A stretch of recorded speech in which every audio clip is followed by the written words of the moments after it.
Hey guys, and welcome back to the channel. If it's your first time tuning in today, my name is Kathy and I make videos all about life here in Perth, Western Australia. My family and I moved here in 2022 and we've been here exactly a year now. So if you've been a returning viewer, I'm so sorry that I haven't uploaded a video in a while. We've come out of a crazy busy season. In a nutshell, my little girl is no longer taking day naps, so I don't really have much time to film and I have to rely on my husband to take her out on the weekend in order for me to get some time to do some filming. Otherwise, we are just really busy and out and about together as a family. So it's taken me a while to sit down and do this video, but I'm pretty glad I'm doing it for you today. It was one of the most popular questions I've had from you on my Instagram and also on YouTube, and that is cost of living in Perth, WA. I think it really helps you when it comes to having an idea of setting up your own budget. Of course, everyone's money issues and spends are so different, so this is just our experience, and but I'm sure depending on your case it might be slightly different. Hoping today just gives you a ballpark and something to work towards as you plan your move, or if you've recently made the move to Perth. So let's get straight into it, guys. So having a look at your cost of living, we're going to touch base on the main spends of your household. So I'm not going to be going into a detailed budget of our budget when it comes to savings and stuff like that. It's mainly focusing on your costs. So looking at rent, at this stage, like I've mentioned in my other videos, finding a place to stay is really tough, and when you do, you're going to find you're paying probably a very high price for what you're getting. We were happy to find a 3-bedroom, 2-bathroom villa. It doesn't really have a garden though. It's got a paved alfresco area and then a little courtyard off the laundry, and to be honest, like, space is getting cramped, especially with the toddler in the house. So we spend a lot of our time out of our home visiting parks and the beach, etc.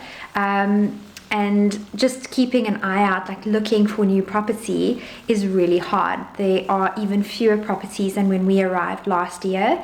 So yeah, it is what it is. We are currently paying $650 for a 3x2. We are quite close to the CBD. My husband works there, and when we started out in Perth, we always knew we wanted to be sort of central to the city and access to all the things to do. So yeah, that was important to us. But if you're working out further north or further south, it might be worth your while to look out in those areas. I'm sure you will find better value for money properties there. So fortnightly, our rent is deducted. So $650 a week, we're paying $1,300 per fortnight or per pay cycle. Then having a look at our groceries. So groceries also vary hugely depending on your family. We found that everything, so that would be cleaning materials, our food, our basic toiletries, and then also things like my daughter's toiletries, that's all coming to around $300 a week.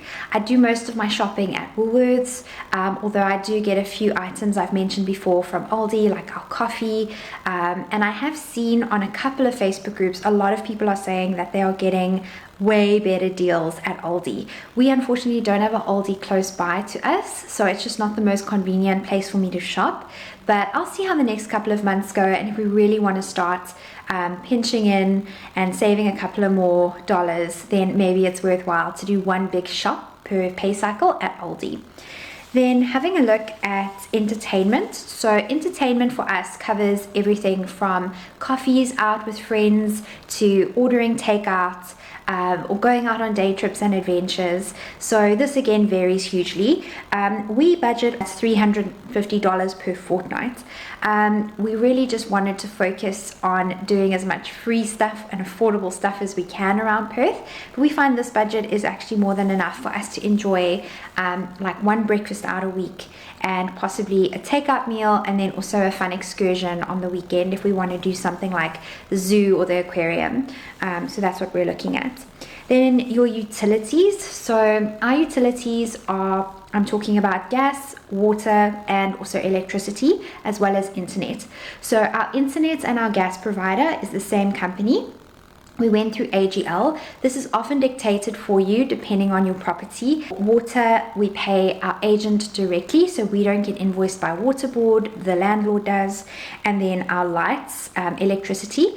Our electricity, we have quite a few solar panels on the roof, and we've got a system that allows us to feed back into the grid, so we don't actually pay a huge amount for electricity, but all in all we budget $122 per fortnight, so that's every 2 weeks, and that covers everything. Also, we don't really have much of a garden to water. We've got a little bit of landscaping at the entrance, a few garden beds at the entrance of our house, but we don't have a lawn, so we don't need to use excessive amounts of water. And then we try and be conscious with electricity as well. Summer we did use our ACs quite a bit, but the great thing with the solar panels, try look for a house that has got solar panels if you're renting. You use off of your solar panels during the day, so if you are using your ACs mostly during the day, you're going to save quite a lot by having solar panels on your roof.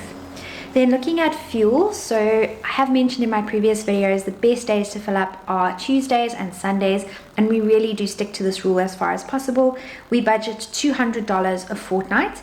If we were to do a weekend away or go into the countryside, so we're going to be doing a bit further distance than our normal routes, we would probably be taking some money out of our savings account.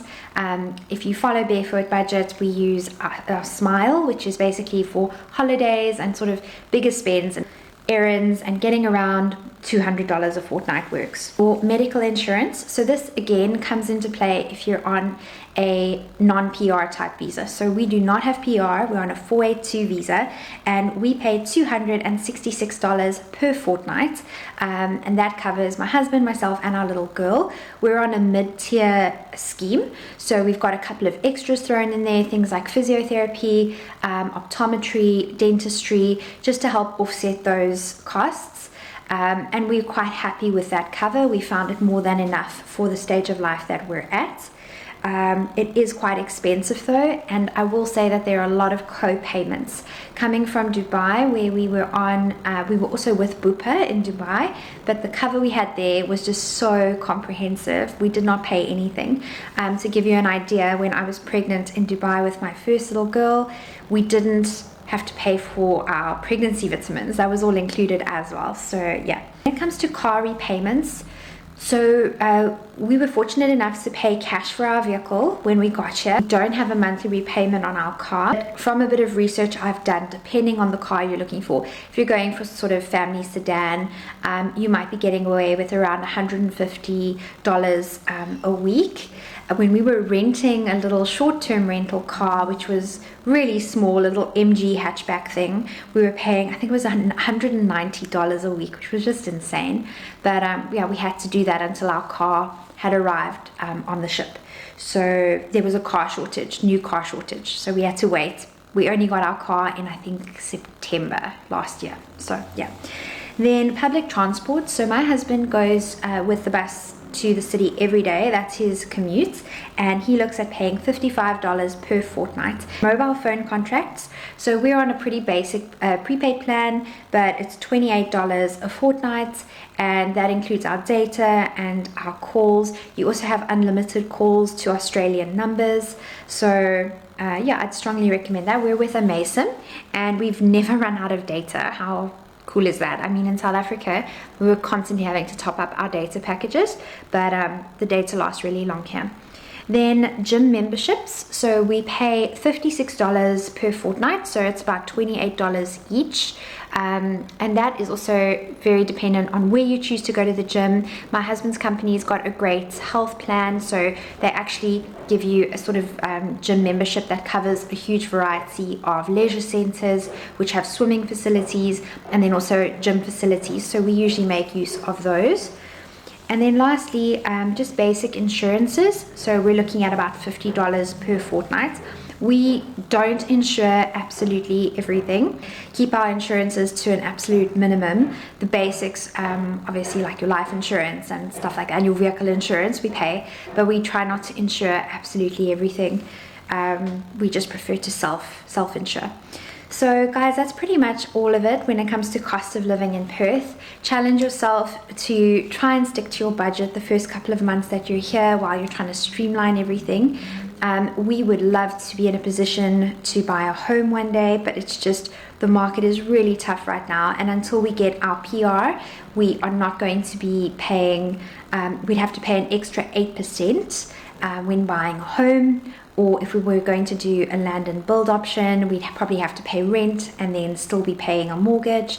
So yeah, we're just really not there yet, and renting, it just is what it is at the moment. Hopefully it improves in the next couple of months to years, although there are tons of people still arriving, and I've seen immigration's announcements. They're expecting thousands more to arrive in WA. So we're just in this boat together. Make the most of it, and good luck. I really hope today's video shed some light on budgeting for you and maybe makes it easier if you're looking at planning your budgets. Then please don't forget to leave a comment down below if you have any questions or videos you would like me to make for you in the future. I do have 2 additional videos coming up in the course of the next 2 weeks, and I look forward to getting them out to you guys as soon as possible. And then we also have a getaway video which I'll be filming next weekend. We're going to beautiful Manjima, and I'll be sharing a bit of a vlog style video with you on that as well. Please like this video if you found it helpful, and don't forget to subscribe to my channel if you haven't done so already. I'll catch you in the next one.